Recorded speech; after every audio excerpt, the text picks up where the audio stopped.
Does the pageant end tonight? Or is it end this weekend? You mean the thing you told me about? Yeah, the SC pageant.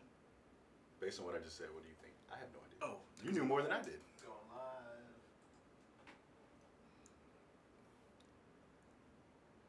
He's like Reggie now. Notice that. Like when Reggie would be like, take the super. And like, it doesn't matter. We already know. Next story's whatever.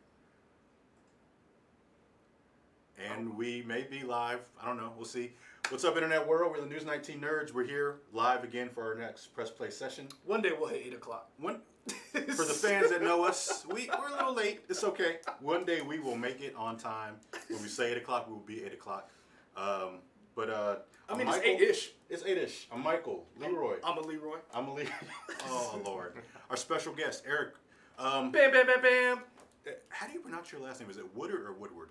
It's Woodard. Woodard. See, there we go. I never knew. You are a comic store owner, a proprietor. Correct. Of Scratch and Spin here in West Columbia. Correct. In South Carolina. 12th Street. Yeah, 12th Street. Right across from Zesto's, conveniently located. There you go. Yeah, get some food, grab a comic. And so we're going to talk about a couple things tonight. On the docket, we have Vertigo not shutting down, kind of rebranding. Shutting down. I'll let you guys are the comic experts, so we'll talk about that. It's either shutting down or rebranding. It's shutting down. But the Vertigo branding is changing. We're going to talk about President Trump's tariffs. They are finally probably going to affect the video game console market here pretty soon. Let's just stick with those two just in case we don't get to the other ones. Fair enough. And on top of that, with that happening, it was kind of a nice show of solidarity between the big three of Nintendo, Sony, Yeah, and Microsoft, which you don't see a lot. 12th Street. Yeah. So let's start with the first one. Vertigo is shutting down. This hurt me in my heart. 25-year imprint, right? 1994, I think is what 93, 94? Started, yeah. So give us the backstory, Leroy, a little bit. I'll just give you the backstory for me. Okay. Growing up reading comics, it's always been superheroes. And Vertigo was that line that was a little more adult, a little more edgy. That was, if you got tired of reading Batman and Superman or Marvel Comics, Vertigo was that line that said, here's something different. And I would go, it was like one of those things you could always go to. Vertigo, and I hate saying this, but Vertigo always read like literature. It always was like, it challenged your thinking. And it was always where I could find the next new, you didn't even realize it, but the next new creative team or artist or writer. And you had some of the greatest artists and writers who came out of this imprint. And it's a literally heartbreaking thing to hear that they're shuttering this imprint. Eric, what do you think? Because I mean, I'm still not over it. I know it's not closing until 2020. I know they're not canceling any books. They're just repurposing it into DC Black Label, but I just think this is BS. I agree.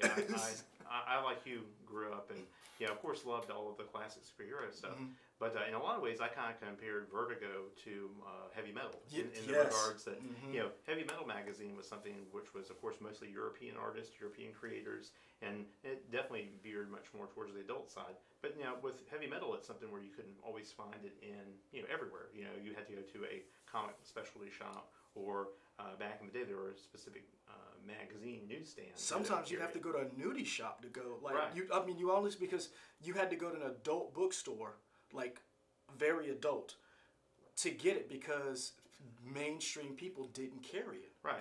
And I mean, and that was the whole point of heavy metal, was to tell stories that were fantasy related outside of the normal norm.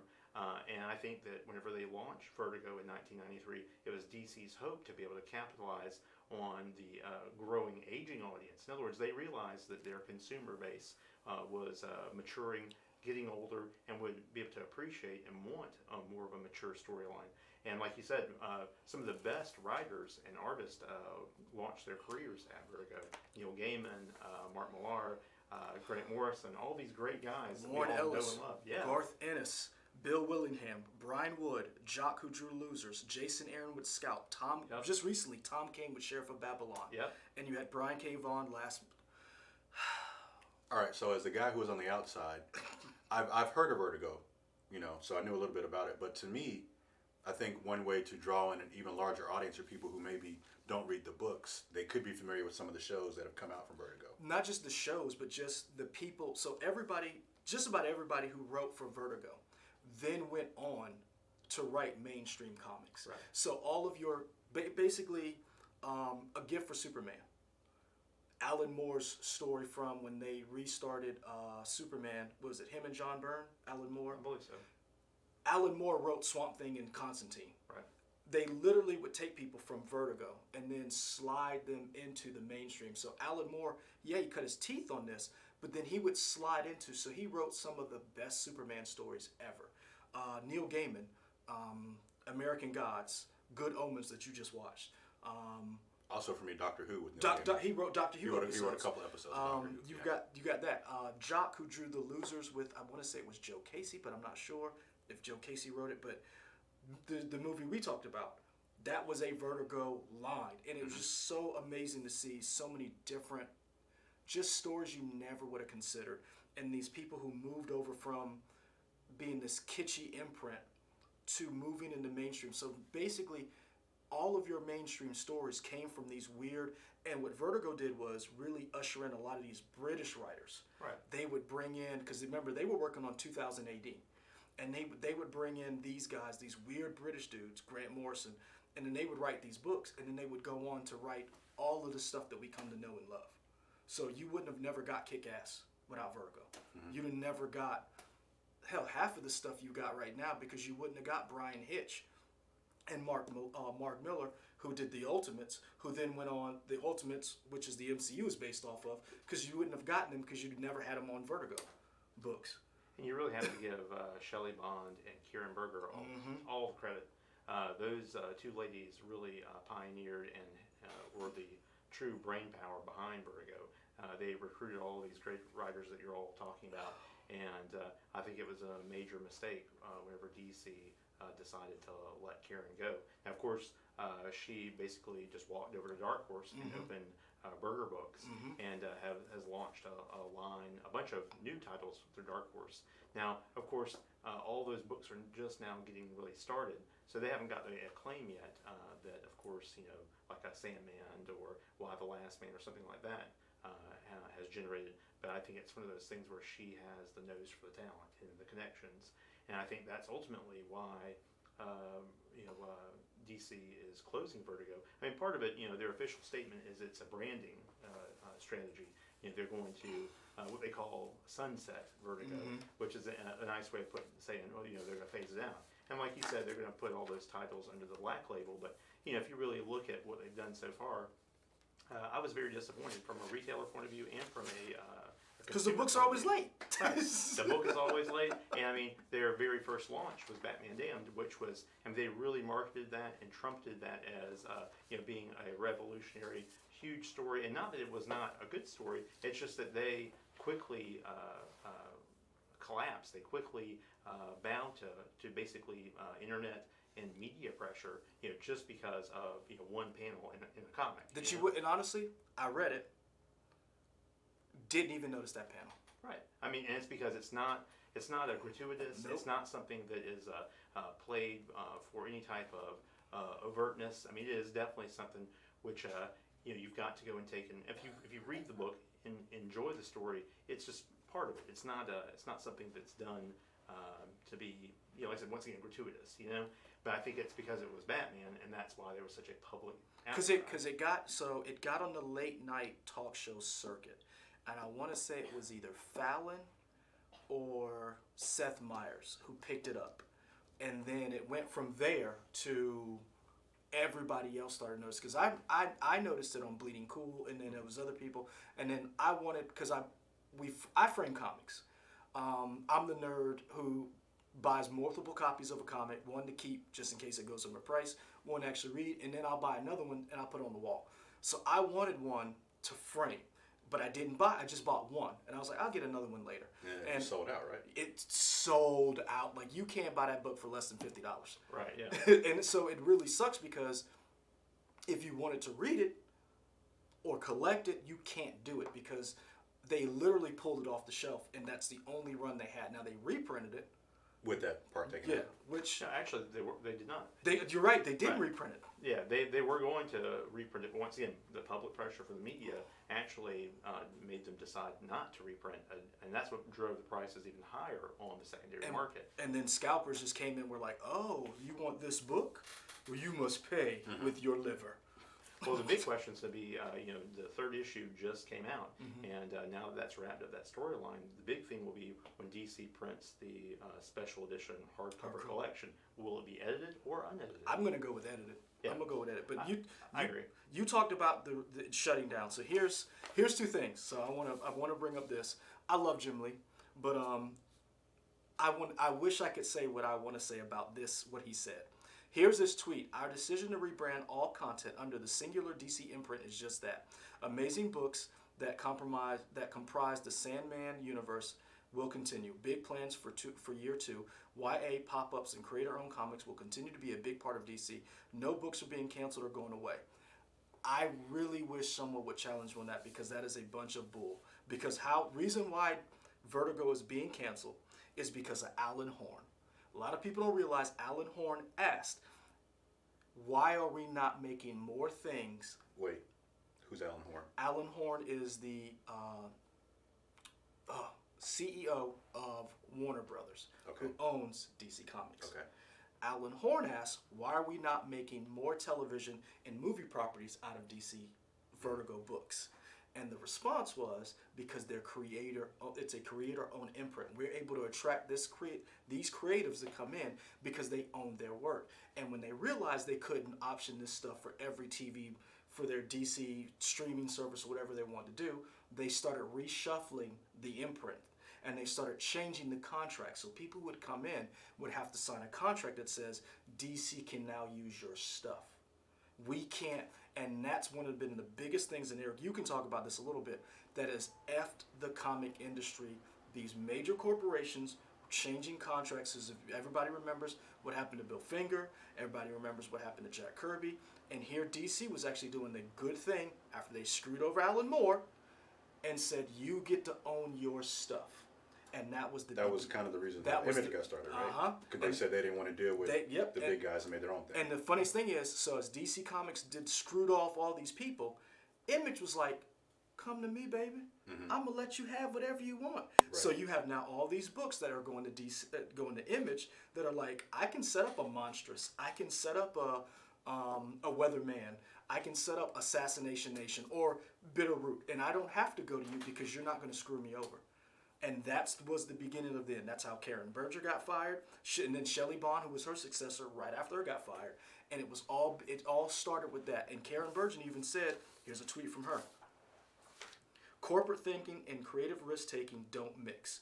DC nixing Vertigo was a long time coming, but hey, we changed the game and we had a blast doing it. Honored to have worked with so many incredibly talented creators and editors, and thanks to all of our fab readers. So I'm just putting it right there. Screw you, DC, because that's just you had something that changed the market. Like, you literally changed. There are certain things in an industry that's like a game changer. Vertigo was one of those things, and because you got greedy and you wanted to screw over creators, you lost a ton of talent because you were able to just slide some of those guys over. Tom King, who's writing Batman right now, came from Vertigo. Mm-hmm.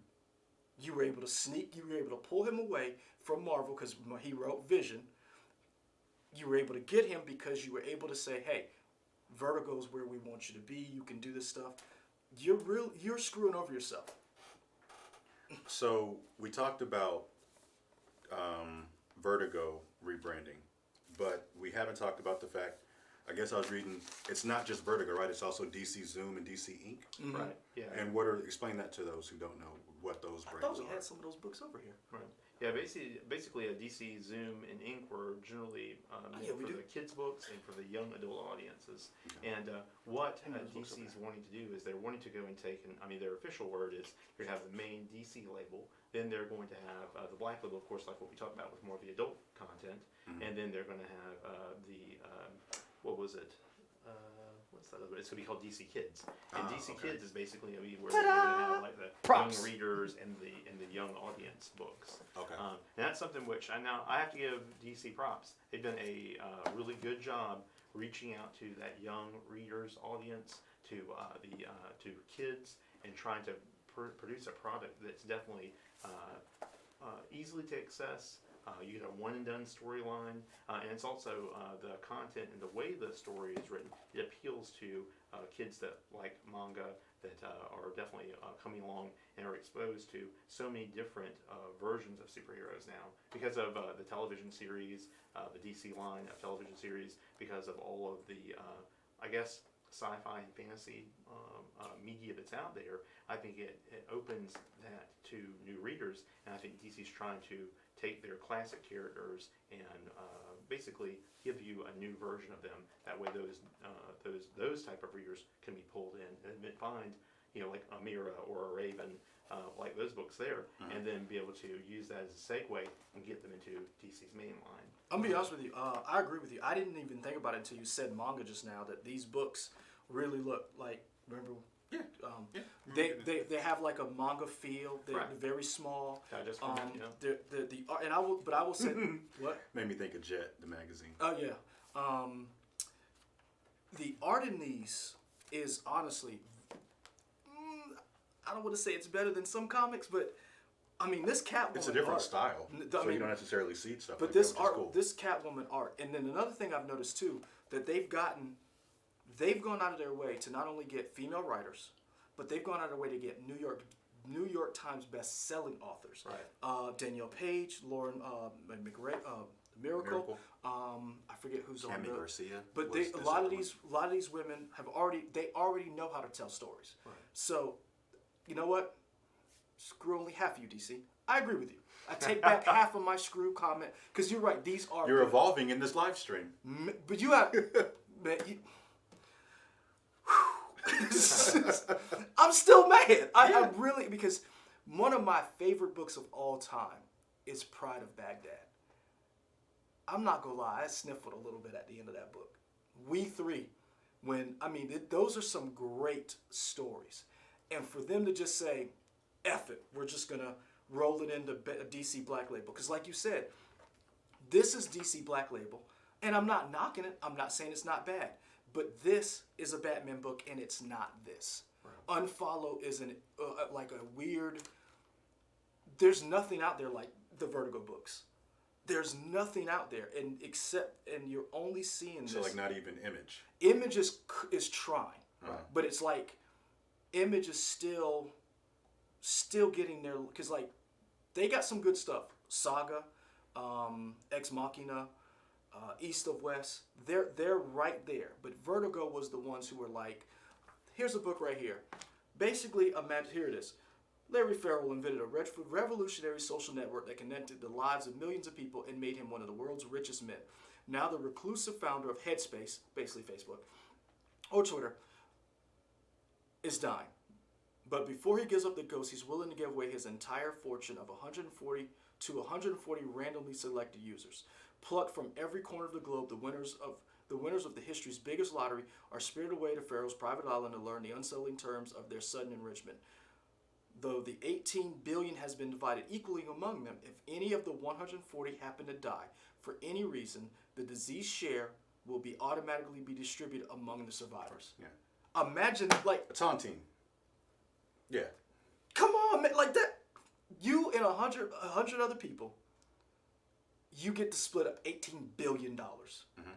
But if I kill you, I get the money. You get a bigger share. It's like, I love this book, and there's nobody out there doing that. So that's why I said. For 1 second. Yeah. I want to recognize Flicking Stuff, who says, "Thanks for making this video. Appreciate you watching, whoever else is." He says, "I'm a huge Batman fan, and I'm getting back into comics. The writing is very important."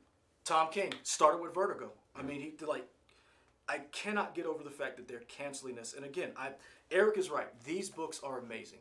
My favorite is Super Sons, just because I love the characters, but also the art is beautiful and it's an easy read. I know this is for young readers. Screw that, I like it. I would read it just as quickly as if you gave it to a kid. So I love it. I think that's the key thing too. Is in comics these days, there's so many stories where you have to read 6, 7, 8 issues to really get it. And I mean, to me, some of the classic or best comics were the one and dones. Mm-hmm. And I think that as comics have matured with their audience, they also have gone and taken and I think lost that. I think not that the writers can't produce those type of stories anymore. It's just that it is. I think it's more of a challenge, you know. And I think it's one of those things where they have the leeway to be able to spread their story out. But if anything, I imagine that it would be, it would be like flexing your artistic or your writing muscles to be able to tell a complete story all within one issue and it being satisfying. I mean, for me, I love a long drawn out story. I love being able to sit down with a graphic novel and really immerse myself. But man, there's something to be said for whenever you can get a great story in one single comic. And then not only that, price. Yeah. Because let's be honest, $3.99 an issue versus this right here would be what, 6 issues? And I bet you this book is going to be $15, $16. Right. I mean, well, that's always the big challenge, right? Yeah. For American comics, traditionally, the European model has always gone more towards volumes, trade paperbacks, that sort of thing. And if you look at the Japanese market or the Asian market, they always go with the digest formats or the large books where they're newsprint, black and white. They're really disposable, And I think that's the big thing. You have to look at the different business models that are out there. And I think with the U.S. business model, it's all still based on the floppies. And I mean, of course, as a retailer, I want that trend to continue. And to me, that's ultimately what comic collecting is about. It is the floppies, the monthlies, But as far as like getting new readers in the door, and if you look at it as far as like, I guess investing or trying out new titles, a graphic novel is a great way to go. So I think it's kind of like playing on both of those aspects. But yeah, definitely with those books, being able to go into a Barnes and Noble or even a grocery store and find a trade paperback or a book like that for a reader that has never been exposed to comics is a wonderful thing. And like you say, the price point's really important. I'm still mad. I'm getting over that. But I'm hoping Black Label does well, but I'm also noticing Black Label is where they're doing their out of continuity superhero stuff. Right.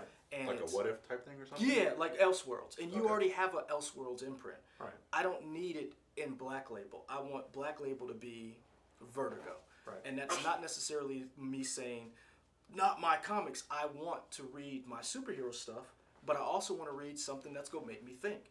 I want to read a Mouse or Miles or however you pronounce it. And I think giving those people opportunity, like Preacher, I love Preacher the book. I actually love the show more. Okay. I never would have thought Preacher would have got made. Like that, honestly, and we've watched it. Yeah, I enjoy never thought Preacher would get made. And the fact that it was a book that they actually did it was because of Vertigo. And so that's where I'm upset that I don't know if Black Label can carry that theme going forward when you're still trying to balance. You want an adult Harley Quinn book. Right.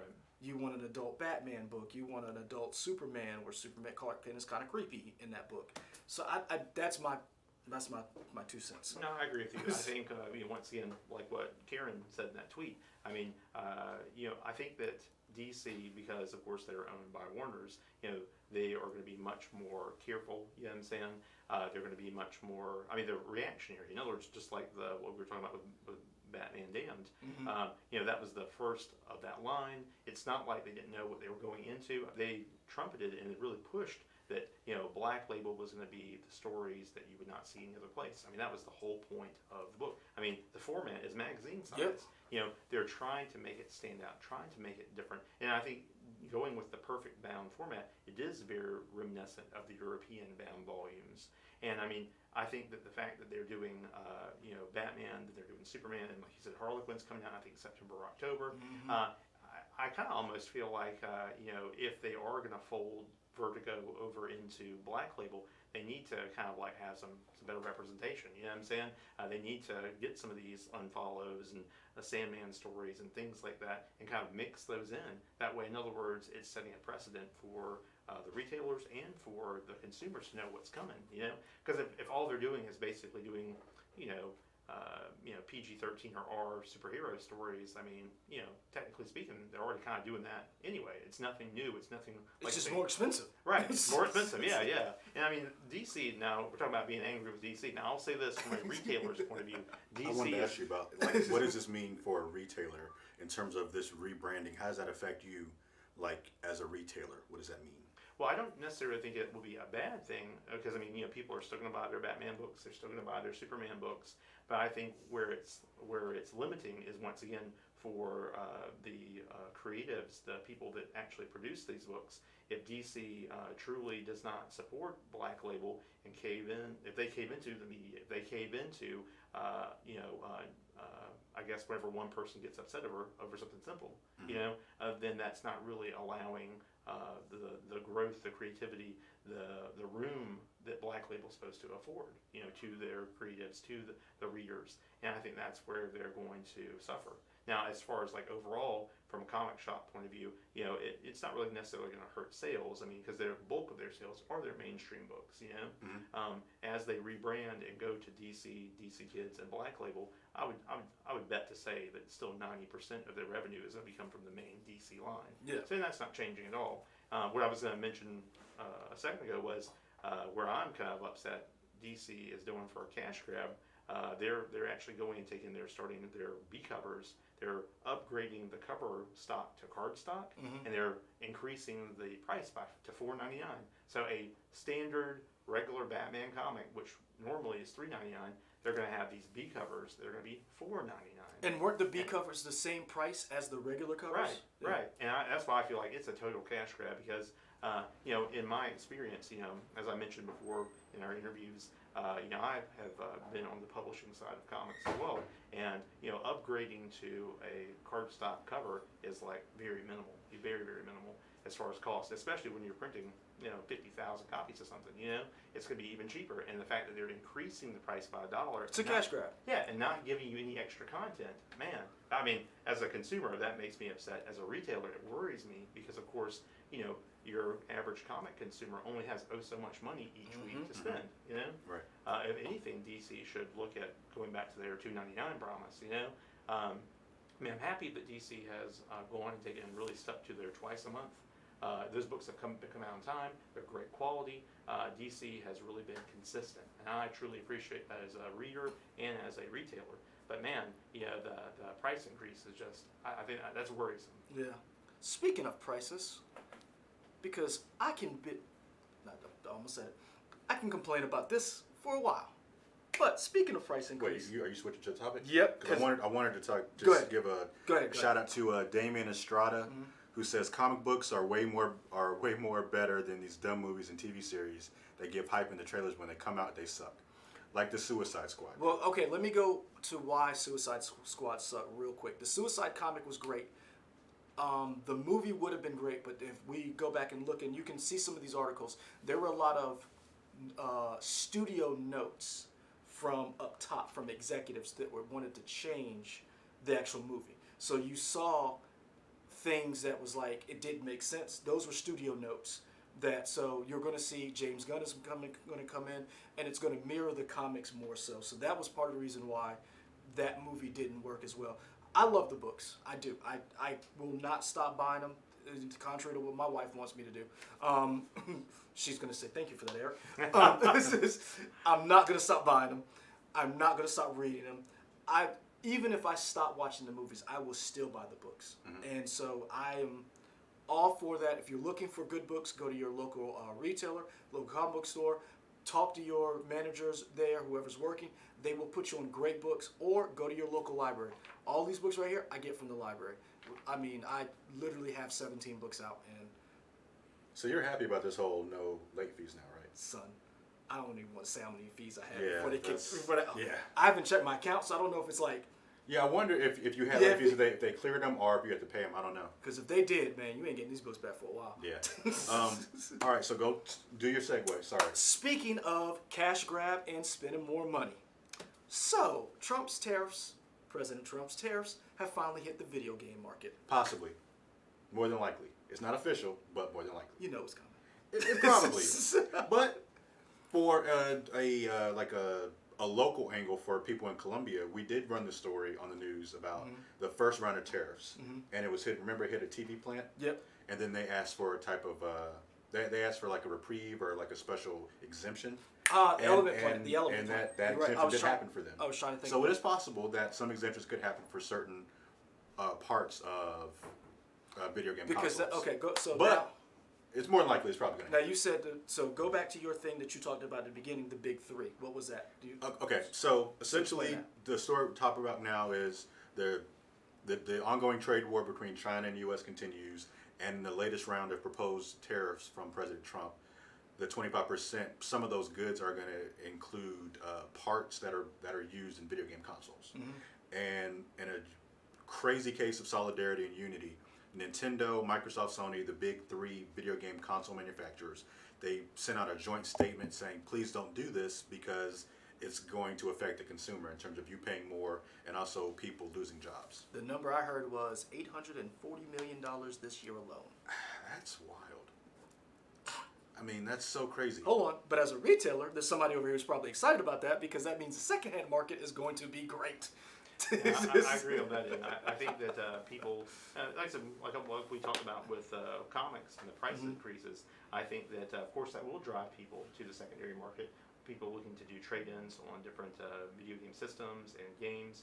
But, I mean, as we kind of mentioned in the pre-show, I think that's one of those things where ultimately the consumer is still going to be pushed to get that new console. You think so? I think so. I think that as the new content comes out, as the new systems I buy stuff. But let me, I'm one of those people. But this is my question: is it you're one of the people who you're a gamer? Like he said, Eric is talking about you, but what about that family of 4 or 5? Oh, for sure. See what I'm saying? Like, in other words, if it comes down to buying a brand new Xbox One this year, or a secondhand Xbox, or maybe a 360, or you see what I'm saying? Like, if you had to choose, like, what's going to happen for them? Because they say it's going to price out 1/4 of the families who are going to buy a new console. Right. How? That's my question. How is that going to affect them going forward? Because he's going to be great, because people are going to be trading in systems, and those systems are going to fly off the shelf when you see that extra $60 or $70. I think we are in a transitional period, definitely, because at the most recent E3 during the Microsoft press conference, they announced what their new console is going to be. The code name is Scarlet.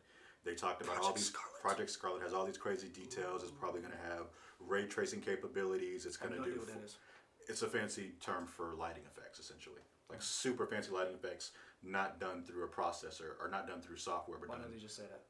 Because it's ray tracing technology. Yeah, I mean, you want me to explain ray? I mean, I can give you my understanding of ray tracing, but I don't think people care about ray tracing. We don't. Yeah, I just want to message you. Like, I just want you to say that. You got fancy graphics, but it's supposed to have no buffering. No buffering. Crazy reduced load times. It's supposed to have 4K, 8K graphics. I just got a 4K TV. Most people don't have 8K TVs, but nobody has an 8K TV. Well, Samsung has an 8K TV that you can buy. They have one.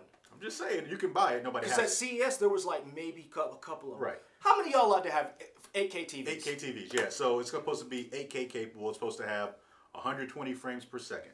All these crazy things. So I think people are ready to see what that jump is from Xbox One to whatever the new system is.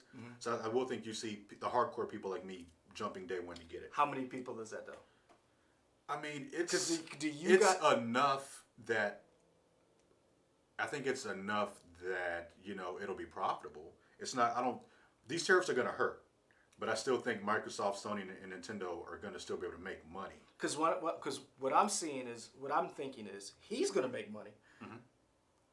They're going to lose money because for sure. Because if you have a choice between buying a system this year or waiting until next year, I'm not buying that system this year. If it's going to tack on an extra $50 to $100 on there, I'm going to wait till next year to buy a console, and then I'm going to buy a used console. So these tariffs are really going to hurt, but they're going to help some people because you're not going to get rid of your inventory, but then it's going to force people to buy a console next year. I think one thing that we haven't talked about is I think it's kind of ingenious, and I'm not saying there's any type of behind the scene nefarious things or anything like that, but I think it's going to be cool because we never seen what a price is for the new consoles. They could essentially put in the price of what this new price increase is, and we would just think it's a standard price. We wouldn't even know. Right. Okay. Because we don't have anything to compare it to. So in a way, that could Okay. Say, for example, the new Xbox was going to be $499, right? Right. We don't know that. They may take it up to $599, $549, and that's the only price we've only ever had. We just think, oh, that's a standard price, not knowing that we could have had a cheaper console. So in a way, that could help them because we haven't had that price. I think the question is going to be if the current console prices, because for the most part, you never see a console go up in price, right? It always depreciates. Mm-hmm. So I guess the question is, how do they make their money back if more parts are going to cost more or are going to be more expensive? How do they recoup that money? I think that's a key point. I think the consumer also it's kind of like they already expect a new console to be expensive. Mm-hmm. In other words, whenever PS4 came out, whenever Xbox One came out, in other words, people didn't blink an eye if it was $399, $499. If the PS5 came out or a newer system and it was $599, $699, if it had all of these extra features, if it was one of those things where it was backwards compatible, if it had like you said 8K compatibility or whatever, all those things, I almost wonder if the consumer would not rationalize it and say, hey, it's worth it. Now, I agree. I think the family of four is not going to be able to afford that. They are going to seek out stores like mine or other vintage stores that sell PS3s on back, just simply put because of price point. I do agree with that, but I do wonder if it's one of those things where no matter what happens, unless it's something just like outrageous, like a PS5 comes out and it's like over $1,000. Now, that I see there being some serious issues, But I think, like you said, the consumer, if they don't already have a price point that they're used to with a system, it's not going to really affect them as much, And once again, just looking at whenever a new iPhone comes out, I think that's a key thing. People will line up, down the streets. You always see those stories, and pre-order, pay through the nose for the newest iPhone. Well over $1,000. So I almost wonder. Bring up a good point. Yeah, I almost wonder if it's one of those things where they will not, blink an eye if they have paid $800 for it. When you said $1,000, that made me think of this article that Polygon just had. They just reviewed the newest virtual reality system, and it's $999. You buying that? No, only because not only do you need that, you also need an incredible PC to make it run, because it's not one that's all self-contained. They say it's the best experience ever, but it costs a lot of money. Who's making games for that? People are doing VR games. It's just nobody. One thing they said in the review is nobody is taking full advantage of what this new stuff is, because people are still trying to figure out VR. I feel like we're probably in generation 1.5, generation 2 of VR, so people are still refining it. But it's all haptic feedback in terms of like the controllers are really cool. There's it's touch sensitivity, all that kind of stuff. So it's a lot of cool technology, but it is expensive to make all that stuff. So this is my question. You guys talked about you don't know the price of it yet. I feel like you're going to make some serious inroads next year when it comes for people to buy the system. Because like you said, we don't know what this price is. But I think people are going to be like, in order for me to get this new system, I got to get rid of this old system. So I see some people coming up being like, I want a PS5. This PS4's got to go. GameStop is, people know GameStop. GameStop is really good for that. Whenever a new system comes out, they're like, trade in your old system, and they'll give you more credit than what it normally is towards the new system. So, yeah. I can see that happening. Yeah, I sure. really see that happening because I just don't know how much. If the Xbox One X is what, 400? I think it's 5. Is it 5? We got a computer right here. What am I doing? I mean, We can look it up. I feel like it's so $499. Damien Estrada says games are already expensive as they are. Why the hell would they make them more expensive? I don't know. The president thinks he's helping with these tariffs. He believes that this is going to help our economy. He's fighting the Chinese, which he believes are, and again, there is some truth to what the president is saying, that the Chinese have a problem with ripping off companies' IP, their intellectual properties. He believes the tariffs will actually help curb that and bring them to the table when it comes to trade talks. I don't know. I just know that I've never seen Microsoft, Nintendo, and they don't really get together. They don't work together on anything. The closest they'll do is two of them will team up on the other one. Like when Nintendo and Microsoft are talking about, Sony, we work together for crossplay. But you don't really see them. You've never saw. I don't know who. I'm gonna be like, if I see the three of them working together, maybe the tariffs aren't a good thing. Yeah. That's just me. I could be wrong. So we're talking about prices. Looking it up right now, Walmart is selling for $379. Best Buy has the Xbox One X along with the Division 2 for $499. So it might anywhere probably be maybe 400, 500 Okay. bucks for that, depending on a bundle for the Xbox One X, which is the most powerful console out right now. Yeah. Okay. I mean, I'm wondering how that's going to shake out going forward. I know I still play video games. I love them. There's a lot of people out there, you know, you deal in video games. You're always, but every time I see you posting something, somebody's bringing something in.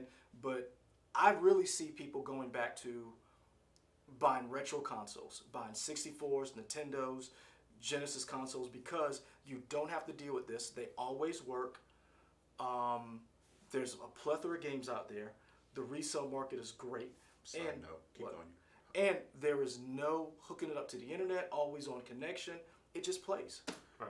Side note for you. Okay. You got any Sega Saturns in stock? Actually, we do. We just I got told one you in. that. Just got one in. Yeah. I told you We're that. going to talk off camera. I, Because I've been looking for a Sega I Saturn. told you he's got one. Yeah, all right, cool. But yeah, I think that's what's gonna.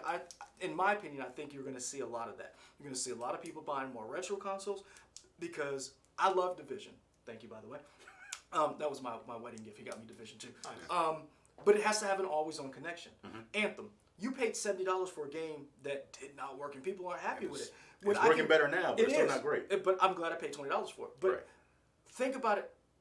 I can go back and get a PS3 or an Xbox 360, and I can get all of the Gears of War for about maybe $30 and enjoy the heck out of that. Yeah. Versus having to buy an Xbox One and Gears 5 comes out. Like it's just money wise, it just seems a little better. So to wrap up, Uh-huh. it's not a great idea what they're doing for this. No.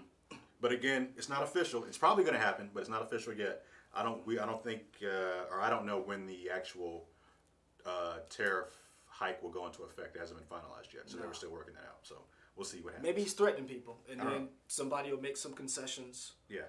Let's hope. We could probably do one more topic. This one I think actually ties in together. I don't know which one we're doing. We're I'll let you doing. decide. I say Dark Crystal and the NBC Hulu streaming app. Put them together. I hate you. The reason why, let me say why. Because I want to ask Eric, because with all these streaming services, have you seen an increase in people buying shows versus movies? Oh, like the physical copies Yeah, and stuff? because the thing is, so with Dark Crystal, you've got this huge cast, this huge thing. Are you seeing people with all these prequels, remakes, and all this stuff going on? Are you seeing people come in and buying more movies and more stuff from you, like The Office, Friends, Parks and Rec? Most definitely. I mean, I think with the beauty of the streaming services are that you can go on and binge. Like an example would be with Netflix. They produce their new series, and like I said, I think like Stranger Things #3 is getting ready to come out. Yeah. You'll be able to sit down, watch the entire series. Where like on traditional network television, you have to wait week from week. Premium cable like HBO, whenever Game of Thrones was out week to week. I think that's a key thing.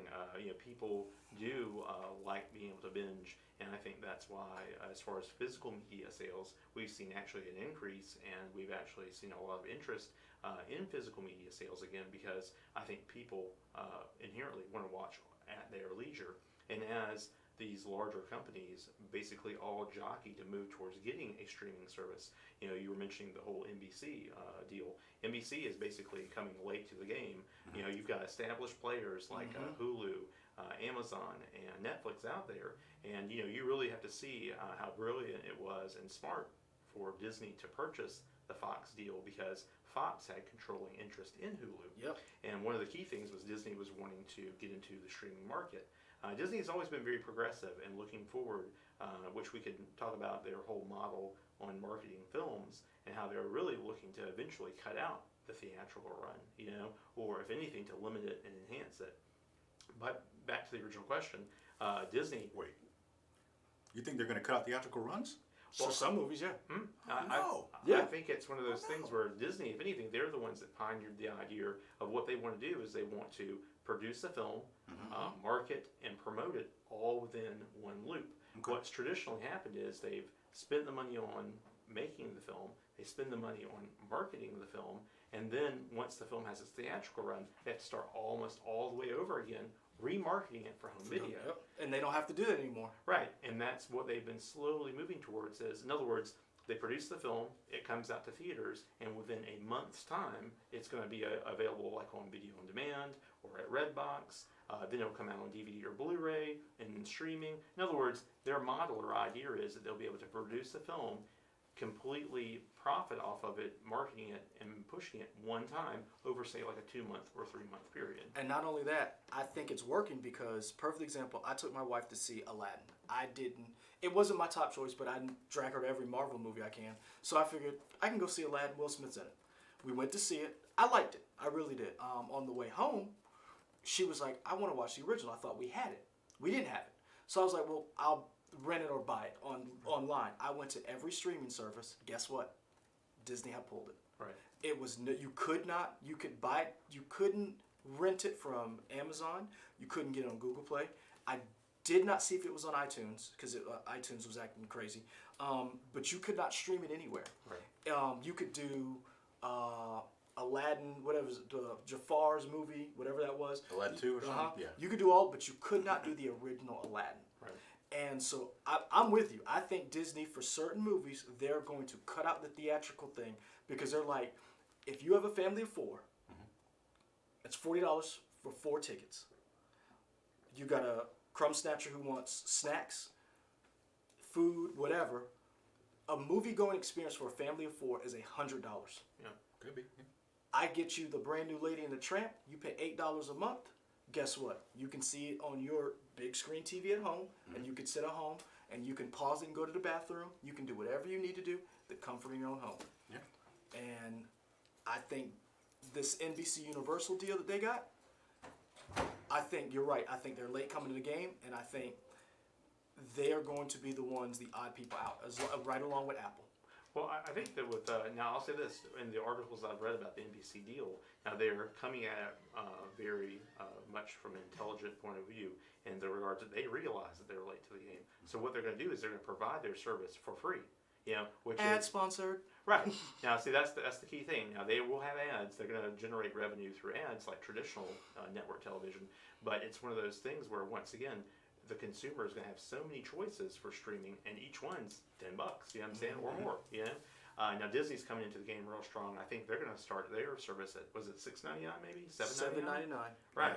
And now, of course, they've already got, Disney's a powerful brand, having Pixar and Marvel and all the other properties that they own all under the Disney Plus is going to be a huge benefit for them.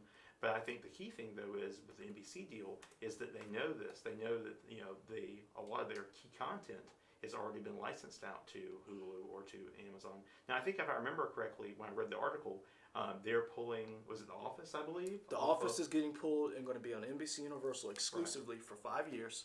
Starting in 2021, right? Yep, for $500 million. Yeah, that's amazing. That's $500 million for one show. Right. But I think that goes to show that It's not even a good show. Whoa! Hot take. Some folks might disagree on that. Whoa! I'm just being anti. I like The Office. I think the British Office is better. I do too. I think it's fine. Wow. I was just saying it to get a rise. It's fine. Yeah. Now I think that NBC knows that they've got to come in there. They've got to offer, be competitive, and they've got to offer exclusive content. And I think that's what's going to happen. Is a lot of the other companies that have been, like this is going to be extra free money for us. We're going to license out our stuff to Hulu. We're going to put it on Netflix. I think you're going to find a lot of that being pulled back. Just the same way NBC set this precedent, I think a lot of the other major producers of entertainment are going to do that. And you're also... you already seen it, but the thing that I have a problem with is, not I have a problem. It's your money, NBC. Do whatever you want. But I'm not going to sign up for another streaming service that has commercials. Okay. I'm not doing it. Now, they are offering a commercial-free version, which will cost, of course, just like you have YouTube that's free or YouTube that's commercial. Because this is my thing. Going back to what we talked about in the beginning, why would I sign up for another streaming service if I already own the show? Okay. I'm not doing another one just to get something I already have. Because my thing is, why I'm not signing up for because there's nothing that NBC Universal is going to come out that's going to top whatever the Dark Crystal Age of Resistance is going to be. Right. When you think like, okay, Office, I raise you a Steve Carell, who was the girl, Tim and Pam, whatever. It was Jenna Fisher and John Krasinski. John Krasinski. I raise you. Aquafina, Helen Bonham Carter, Natalie Dormer, Taron Egerton, Natalie Emanuel, Jason Isaacs, Eddie Izzard, Theo James, Toby Jones, Simon Pegg, Mark Strong, Sigourney Weaver, Benedict Wong, Alicia Vikander, Anna Taylor-Joy, Mark Hamill, and Lena Headey. Wow. One show. Yeah. You don't even have that talent for your entire streaming service. Yeah, that's Netflix walking up there dropping the mic. Hold on. Yeah. 10 episodes, and I guarantee you it didn't cost you $500 million. There's just no point. The question is, we don't know if the show's good yet. It doesn't matter. It matters somewhat. Well, what I'm saying is, it doesn't matter that if it's good or not because you've already got it. Fuller House isn't good, and people are streaming the heck out of that. You see what I'm saying? Yeah. So it doesn't, like, you have this star power. So you've got all of these people who are going to enjoy being on this movie or this show. We're going to go out and talk about it. I mean, you have all of these names who are, so you have The Office. Mm-hmm. I can go to his shop and buy The Office for what? $10. Well, I'll say this. I mean, it's your move, NBC. Now, I mean, on the retailer side of things, I mean, you do see, consumers coming in, and I mean, they are very aware of streaming services and things like that. But I think it's one of those things where, once again, because the content's being divided up amongst these, services that are coming out, and everyone's coming out with the service now, that I think it's one of those things where the consumer is going to pick 2 or 3 services, and then they're going to, it's going to be done, And so I think it's one of those things for content-wise on the physical media side. I think there's going to be still going to be a strong drive. In other words, for the studios that produce the material, the actors, the producers, all that stuff, you're still going to have a strong revenue stream from physical media because of almost too much choice, So I think that's your top 3 shows you sell.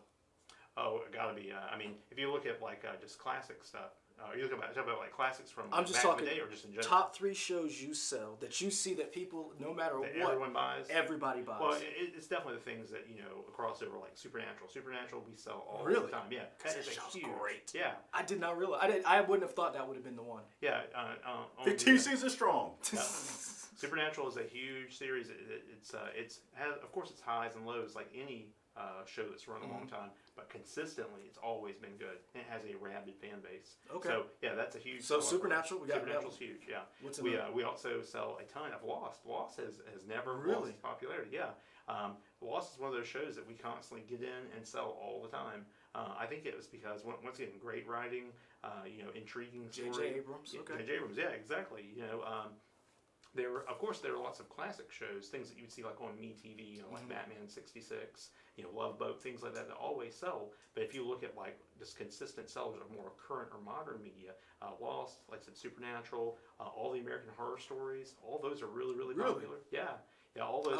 I would have thought you would have said Friends or something like that, or like I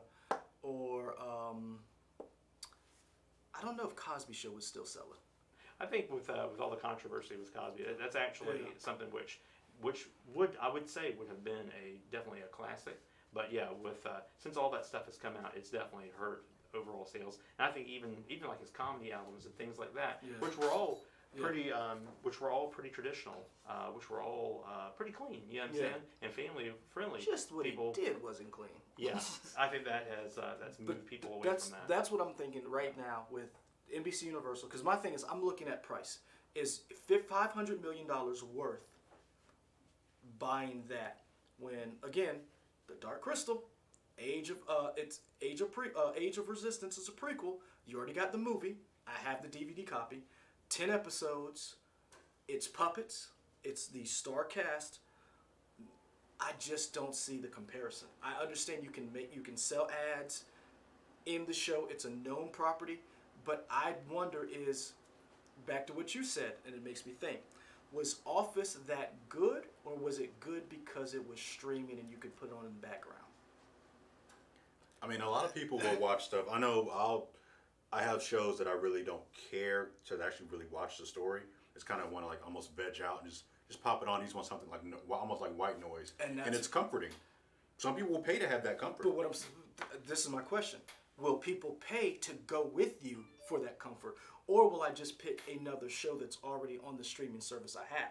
Yeah. Eric, we already know, Eric, because you're a family, you know that you have a limited amount of money, so you got to say, okay, out of these streaming services, which one am I going to buy? Right. NBC Universal is already out Right. because I'm already going to get Disney because my wife loves Disney and I love everything Marvel and Star Wars and Pixar.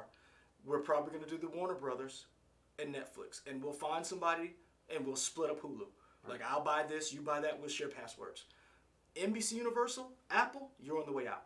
And I think DC Universe is going to get lumped into that Warner Brothers, and I think that's what's going to happen in the future. I don't. The NBC Universal, it's your money, spend however you want to, but I think you were dumb to do $500 million for The Office because Michael says it ain't that good. Well, I definitely say this. I mean, for investing in product, they should have invested in new products that people want to see. If anything, they should have done an Office spinoff, something like that, the continuing adventures. Let's see if Pam and Jim. Yeah. Let's see Dwight. Let's see what Dwight's doing. Exactly. They were working on a Dwight Schrute spinoff. But again, I don't think it went anywhere. But the thing is, for $500 million, you got the same show. You are like, I'm with you. Like, you should have said, look, if you want to watch The Office, that's fine.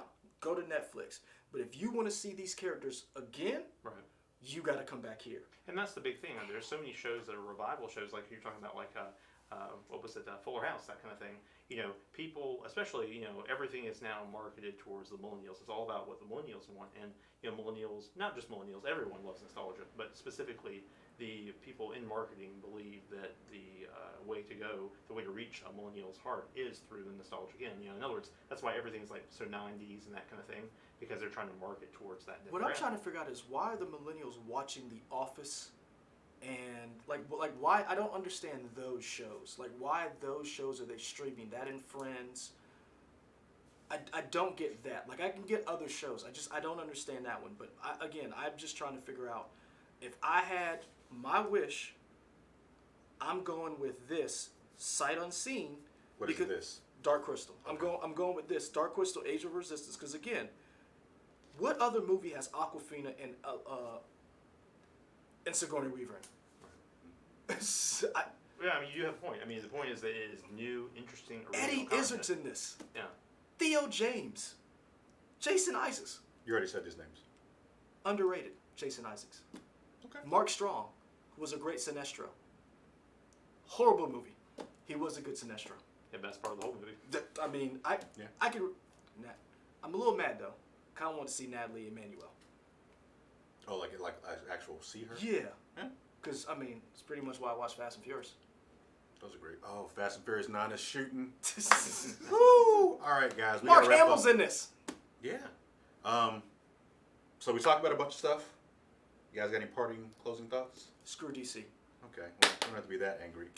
Eric and I are not as angry as you. It just came. They just made some bad choices. They made bad choices. They made good choices. Like they said, it's all coming back to me now. Yeah. Okay. Great. I want to shout out a couple people in the chat. Damon Estrada, you've been chatting with us. Appreciate that. Also, Flicking Stuff. Don't know what that's about, but that is your name. That's fine. I'll say that. So thank you for talking with us.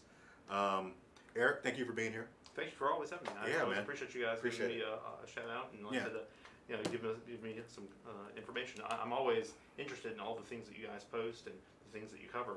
I definitely recommend all of our customers to come check out y'all's podcast. Of course, your Facebook and social media presence is always posting something interesting. Guys, I know Vertigo is shutting down, but it's still going. It's not closing until 2020. So check out. You had to shut this down? Yeah. Okay, good, because you're going to be the one since you're on the side. Okay, cool. Yeah. So, if you're looking for a new book, go to your comic book store. For us, it's Scratch and Spin, Cosmic Rays, and Heroes and Dragons. Mm-hmm. But for you guys out there, if you don't live here, find your local comic book store. Also, check out your public library, because honestly, your public library has a ton of this stuff. So, we're out. I'm going to go over here. Michael's going to keep talking. Yeah, as he says that, be sure to find us, of course, on YouTube, Twitter, Instagram, Facebook, WOTex.com.